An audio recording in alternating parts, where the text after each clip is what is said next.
solving the world's greatest problems is an audacious proposal. It seems prideful to even suggest the possibility of solving problems like human trafficking, poverty, or even sickness. But as followers of Jesus, shouldn't our outlook be different? For centuries, God has called his people to push back the darkness with his light. This has led us to cure diseases, build hospitals, fight injustice, and care for the brokenhearted. God moved the faithful widow Fabiola to establish the first hospital. He inspired the bishop of Caesarea to invent the first soup kitchen, homeless shelter, hospice, and orphanage. 爱人是我们的使命，但使命尚未完成。 At this very moment, faithful entrepreneurs, investors, and ministry leaders just like you are battling evil to bring heaven to earth each and every day. They're fighting for the glory of God and the flourishing of humanity. They're pushing against the notion that we are comfortably cruising along in this world with only ourselves to worry about. Vous résolvez des problèmes, vous négociez des accords, vous voyez des opportunités d'innovation et d'avancement avant même que beaucoup d'entre nous réalisent qu'il y a un besoin. God wants to do more with you because he wants more for this world and his people. And together, we can position enterprises to stand in the gaps of brokenness, make investments for both financial return and compounding impact, deploy philanthropic capital to accelerate ministries that focus on the ills humanity suffers. Solving the world's greatest problems takes all of us together. All of us together. God has entrusted us with much, and in return, much is asked of us. Discover how the world's greatest problems can be solved in our lifetime. It's who you are, and it's what the world needs right now.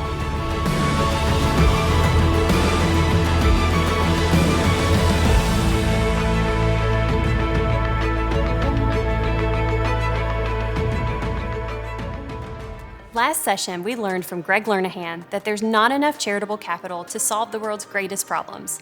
And if we want to make a lasting impact, we need to not just dip into the giving bucket, but engage our investable capital as well. The trailer you just watched is about solving the world's greatest problems. This is both a ministry and a website designed specifically for faith-driven entrepreneurs and investors. This hub of information helps shine a light on these problems while also providing a tangible way to build, invest, and give together. We no longer live in a world where information is scarce. It's just the opposite. We get so paralyzed by the overload of info that we struggle to follow through on our good intentions. Our hope is to help you find simplicity on the other side of complexity, and that we can do far more together than we can ever accomplish apart. In addition to content to help you explore the different areas to get involved, we will be forming communities of high-capacity investors and givers around each of the 30-plus problems listed on the website. The goal is to invite members to build collaborations of giving, investing together, and discover ways to push back the darkness with God's light on our side. You'll see that already incredible progress is being made by faith-driven entrepreneurs and investors.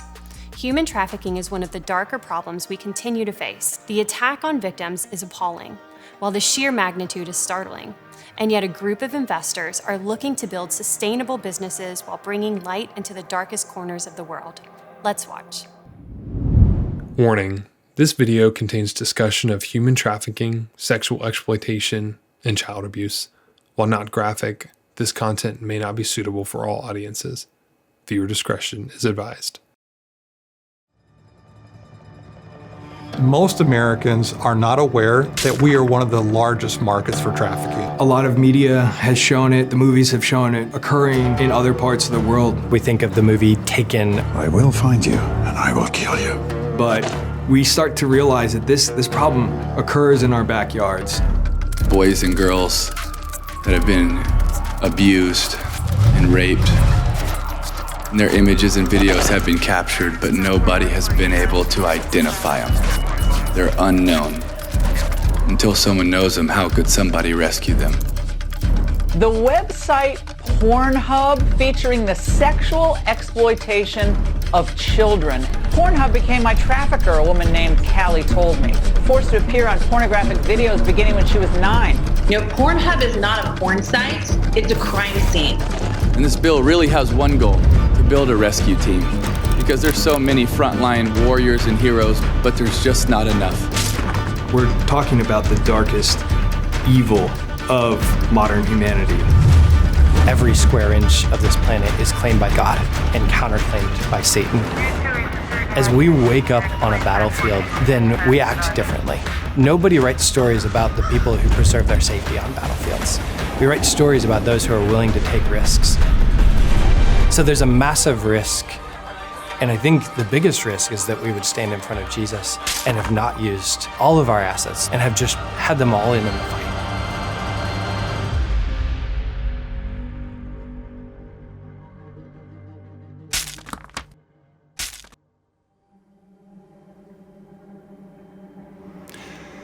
The villain that we're oftentimes battling knows who they are and knows who they're going after.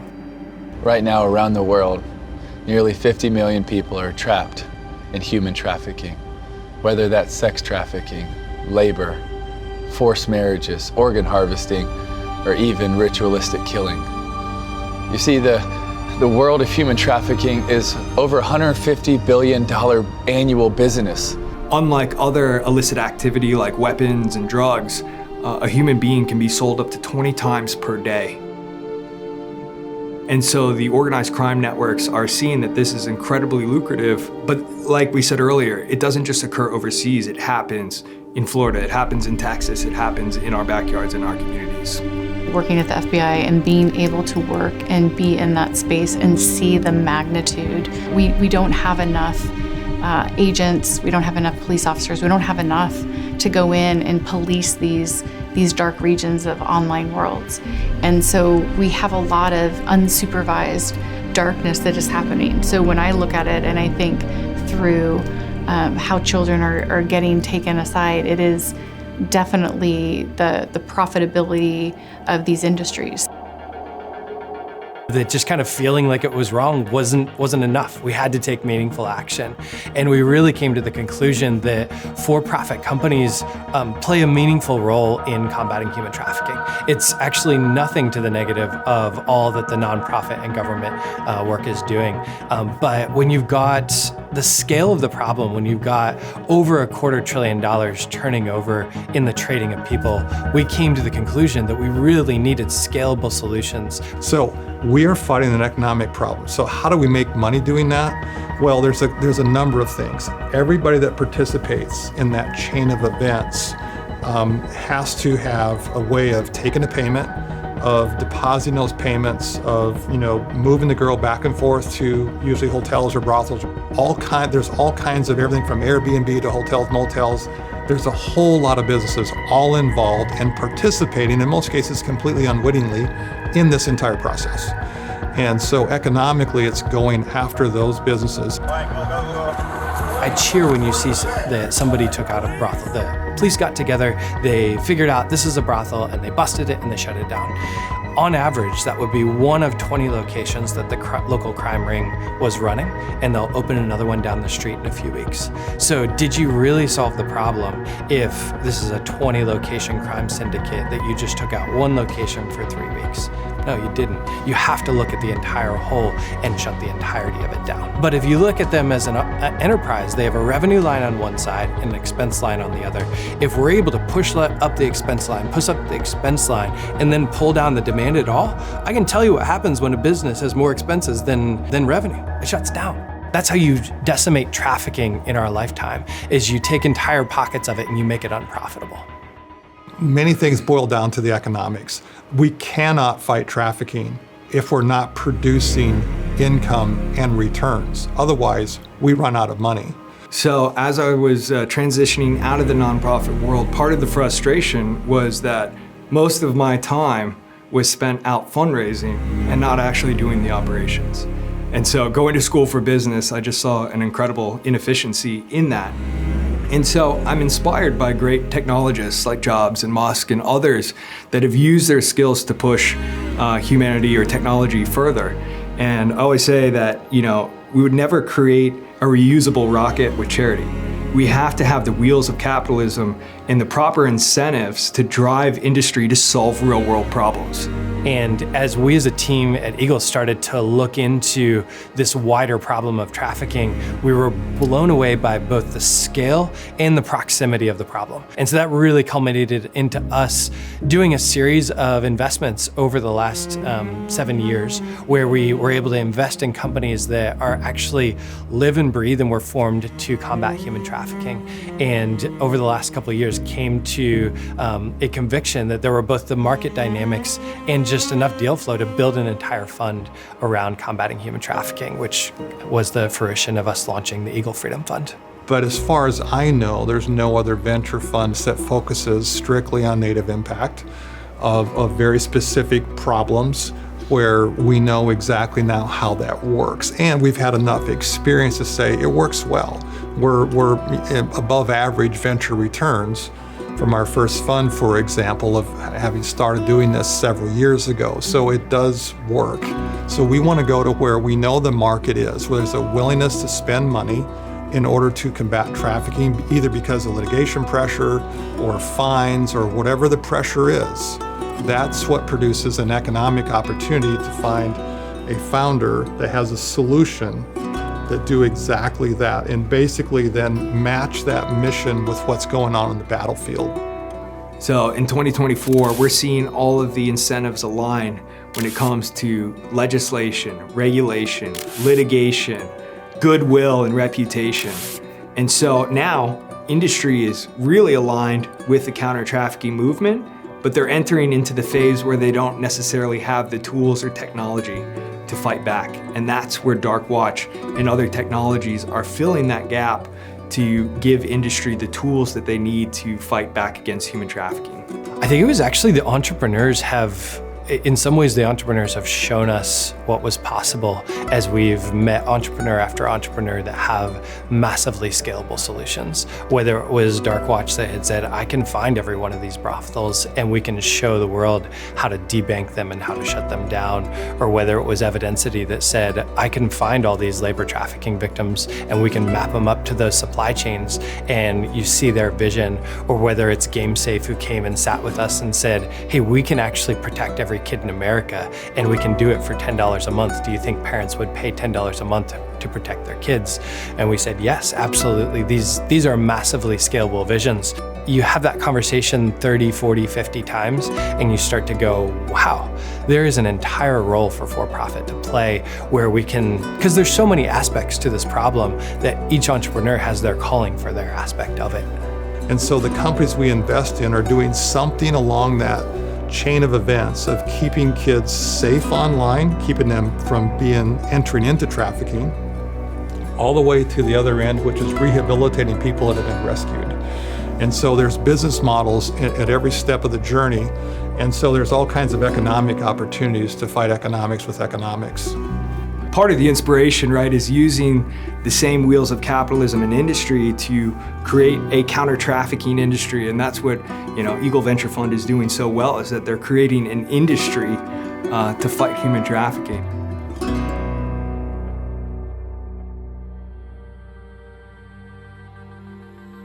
We feel like we're on a mission with what we're doing at the Eagle Venture Fund. Across all of our funds, we have very specific goals for impact. And for me anyway, and I think I speak for my 3 general partners that are former military, it feels good to be on mission. It's kind of back to what we're used to, and working hard to achieve those goals. And, being willing to write a blank check with your life. As we look at stepping into risky big goals, like trying to solve human trafficking, and understand that yes, we're stepping into a lot of risk on behalf of the families of the entrepreneurs, and we're trying to solve really tough problems, then we also have to do it with a ton of skill. Just like when the military rolls into a really tough environment, you do it with a ton of practice and with a team that knows exactly what they're doing. It's taking risks that are worth it. I love Andy Crouch's Strong and Weak. He talks about this idea that taking really, really big risks with incredible authority, he defines that as human flourishing. In the same way, to step in with significant risk on behalf of vulnerable people with a ton of skill, I think that could end up becoming the definition of what faith-driven investors say great investing is with authority, taking risk on behalf of the vulnerable in a skillful way.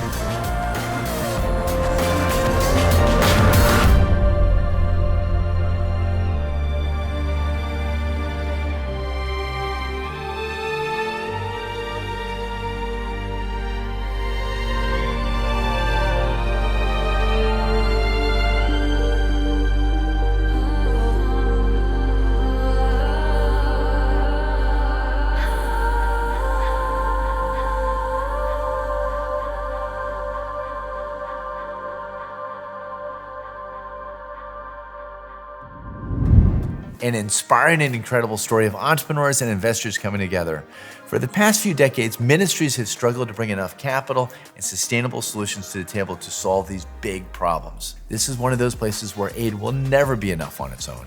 It can certainly be a tremendous help to survivors, but to disrupt these maliciously intentional rings of evil, we need to deploy investable capital from families and institutions, and to do it with excellence. We need to get serious about bringing our best models to disrupt. I know there's so many emotions we're all wrestling through as we watch that story. You might be asking, for instance, is it okay to make money while solving the world's greatest problems? If we come to this from a posture of stewardship, if we understand that God indeed does own it all, we can change the conversation. And our focus moves to the virtuous cycles where more of this can be reinvested to tackling even bigger problems. It's one of the beautiful things about donor-advised funds. When you set them up, of course you can give from them. But when you partner with folks like the National Christian Foundation or the Impact Foundation, you can use them to invest in companies and funds like what you saw here. When those investments bring a return, it puts more into that donor-advised fund to invest toward the next opportunity. To close out our time together, I want you to hear from Tim Tebow. While you might know him as an athlete or a sports commentator, he's also a faith-driven investor. I want you to hear how he personally is looking at this redefining of return. After we hear from Tim, it'll be time for you to talk with your group. Together, you can process what it might look like to redefine the way that we view capital that we've been entrusted to steward. What's up, faith-driven investors? I'm Tim Tebow, and I'm so grateful to be with you today. I know today we're talking about making money matter. Not just making money, but making money matter. And when I think about that, I can't help but think about ROI. And I know for all of you that are way more involved in all of these businesses, ROI is so important. But what if I reframed it just a little bit for today? What if it wasn't just ROI, return on investment? What if that ROI meant something a little different? What if it was return on impact? What if when we thought about, hey, what God has let us borrow for a moment, it wasn't just a return on investment, meaning I get to line my pockets a little bit more, but what if it was a return on impact, the impact that money made? And can I take it even one step further? What if that ROI was actually focused on rescuing of image bearers? What if that was our ROI? How different would the world be if just us today, we switch from the most important ROI not being a return on investment, but even more important being a return on impact, but most importantly, being a rescuing of image bearers? Because what happens when we believe in what Jesus did on the cross for us, we are rescued spiritually. And I want to add on to that, what if it was also rescuing people from trafficking or child exploitation or those that have been abandoned or thrown away or abused? But we put all of that mindset into the rescuing of image bearers. What if our lives were centered on ROI? But the ROI that was most important to us was a rescuing of image bearers. As I mentioned, when we put our faith in Jesus, that He rescues us. I know we get to talk about the gospel in so many different ways, and there's so many different ways that I love to talk about it, but probably my favorite way to talk about the life and the death and the burial and the resurrection and the ascension of Jesus Christ is as a rescue mission for you and for me. And once we put our faith in Him, we have been rescued.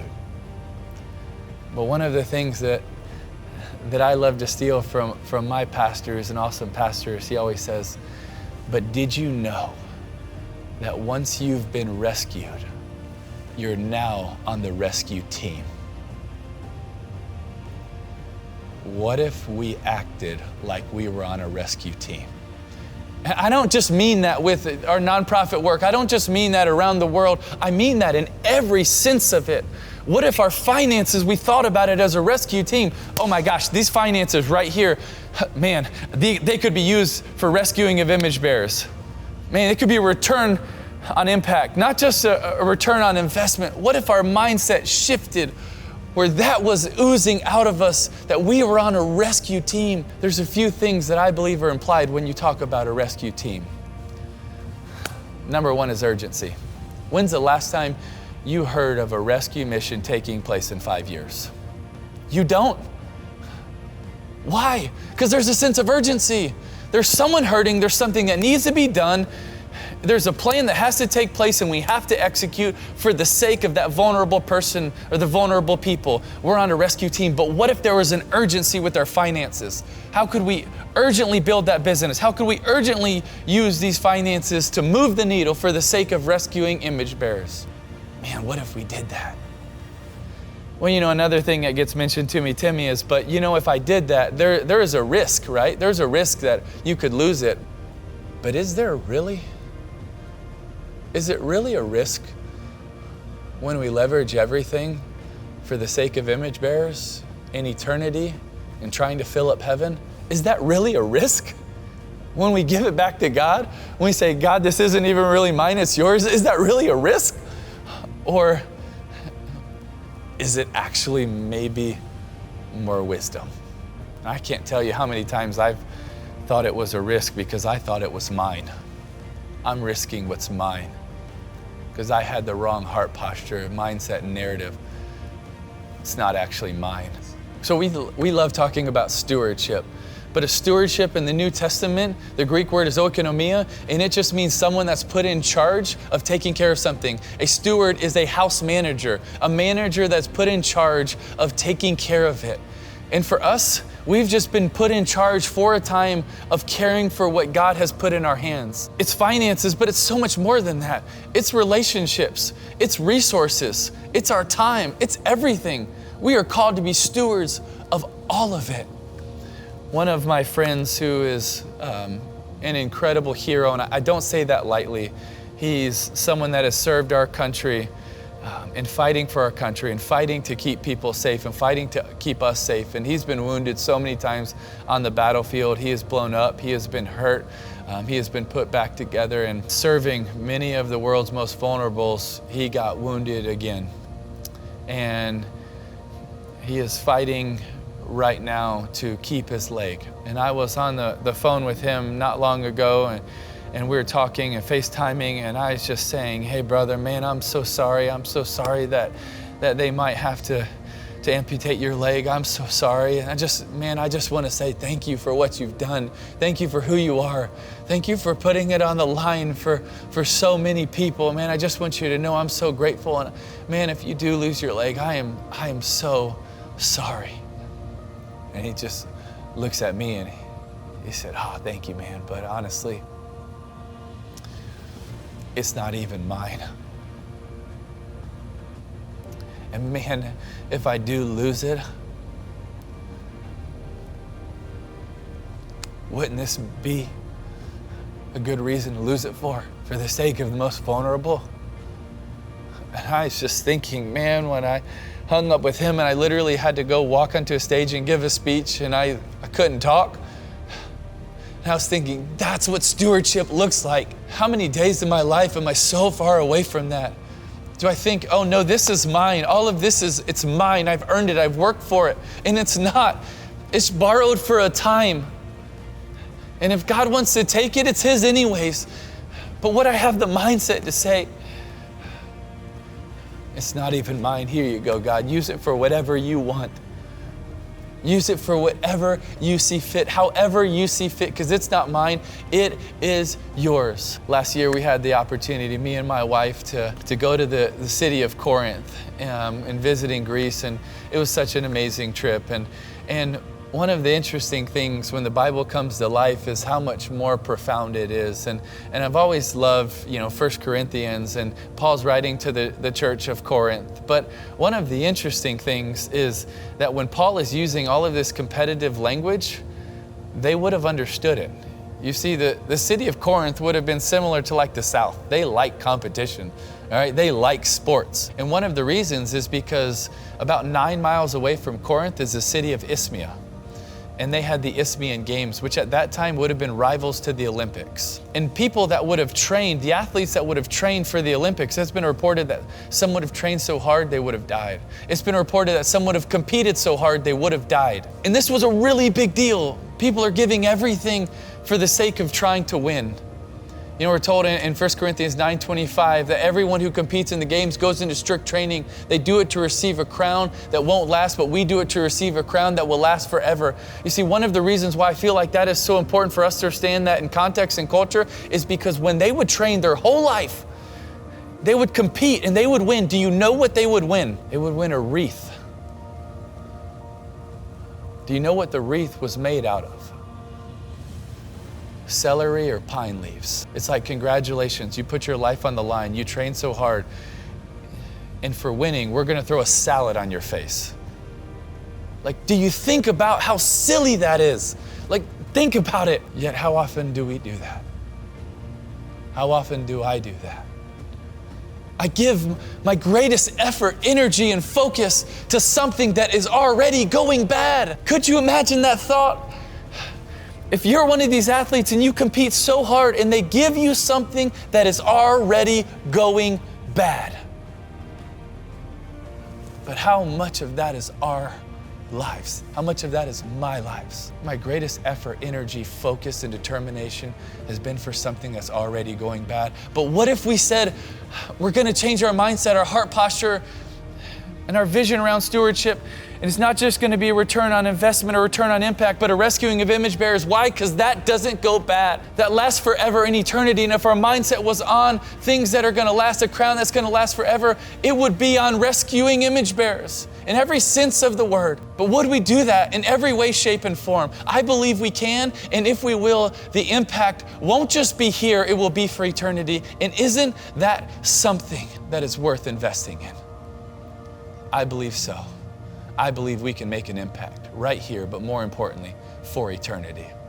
Let's go do it.